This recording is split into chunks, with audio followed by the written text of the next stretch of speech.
I'm still trying to figure out what Kun Thaksin Shinawatra wanted in his video linked messages to the red shirts over the weekend about what he was trying to get at.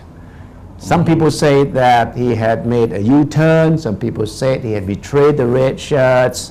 Others said, no, this is just tactical. All these are just part of the strategy to try to come home.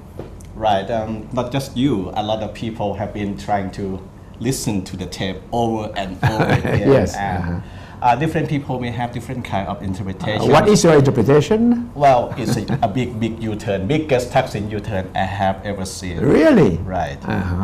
First of all, he said that that was going to be his last ever phone-in.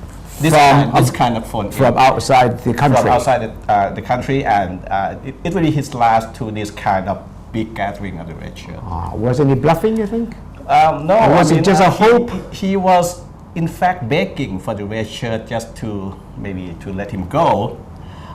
He said that the red shirts have done their job. You know, he compared, mission accomplished. Right. He compared the red shirt to the boatman. He already sent him to the shore, and then from his new journey, from the shore maybe up to the mountain, he may not need them anymore. He said that he may need a car instead of a boat. Wow. So he thanked them, and he said that he understands their concern about him, being outside the country. But he said they may have reached the end of the journey between him and the red shirt, and apart beyond that, it could be something new for the relationship. Wow. What have the red shirt leaders been saying then?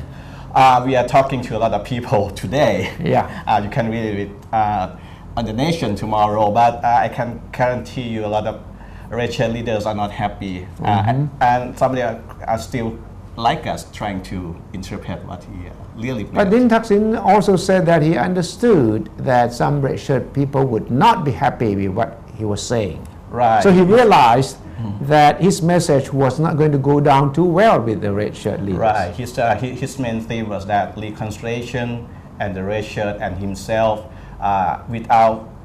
he said that without reconciliation, he cannot come back home to Thailand, and he told the red shirt that if they want him to return home, they should support reconciliation. And also the monarchy. Monarchy also, he stressed the two things, reconciliation and the monarchy.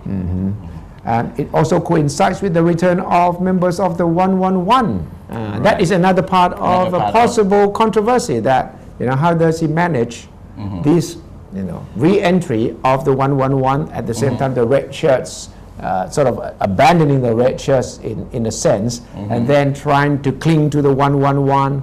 And what about the poor Thai ministers now who don't feel too comfortable with the fact that the 111 people are maybe replacing them? Right, a lot of things for Kun Thaksin to concern himself about actually.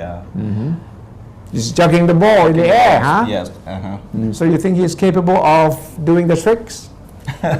It's meant to be seen from our insiders within the Pheu Thai party. They said that Kun Thaksin was not just talking for himself. He was also talking for his sister also. Kun Yingluck Shinawatra, we have heard, was under so much pressure from the red shirt movement, not just about the killing of the 91 protesters, but also concerning some rewards for the red shirt as well. And there have been so much pressure on Kun Yingluck, so much so that she has sent some so-called SOS to him. So please help me. Please help me. That could be he was not just talking about himself, but also for his sister also. So this is another big juggling game for Kun Thaksin. He would have to prove that he can really please everybody in the end, perhaps not pleasing anyone at all, but he has his own political agenda to meet, and that is to come home. And to come home, he needs the red shirts to lay down, lay low, a lot of and to compromise with a lot of factions within the country. Some newspaper already call him Dr. Frankenstein. Wow! So Dr. Thaksin would have to prove that he is sincere in everything that he has said and done so far, which is not an easy task at all.